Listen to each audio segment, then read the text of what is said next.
Les Écritures révèlent le caractère de Dieu. Et Dieu nous y fait lui-même connaître sa compassion, son amour infini, à travers l'harmonieuse création. Les oiseaux qui égayent les airs de leurs chants joyeux, les fleurs aux nuances délicates et variées qui embaument l'atmosphère de leur doux parfum, les arbres élancés, les forêts aux riches feuillages, tout nous parle de la tendre et paternelle sollicitude de notre Dieu, de son désir de faire le bonheur de ses enfants. Dieu nous y fait lui-même connaître sa compassion, son amour infini. Quand Moïse lui adressa cette requête, « Fais-moi voir ta gloire », l'Éternel lui répondit, « Je ferai passer devant toi toute ma bonté », Exode 33, 18, 19.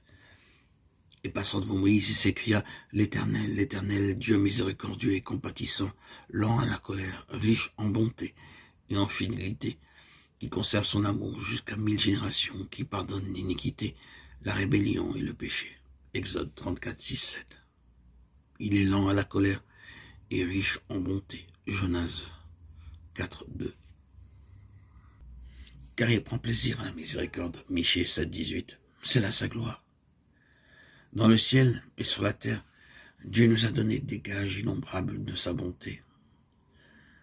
Par l'intermédiaire de la nature et par des preuves d'un amour plus tendre et plus profond que le cœur humain n'en peut concevoir, il s'est efforcé de se révéler à nous. Néanmoins, tout cela n'est qu'un reflet bien pâle de son caractère.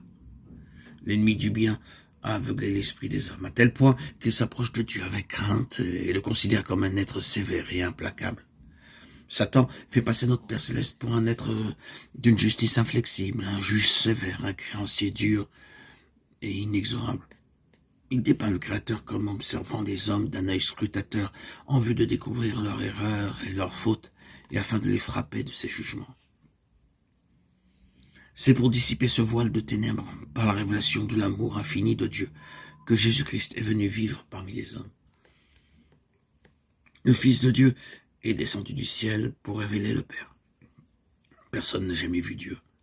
Le Fils unique qui est dans le sein du Père est celui qui l'a fait connaître. Jean 1, 18.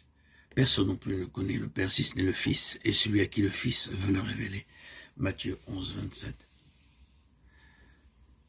Un de ses disciples lui ayant dit « Montre-nous le Père ». Jésus lui répondit « Il y a si longtemps que je suis avec vous et tu ne m'as pas connu, Philippe.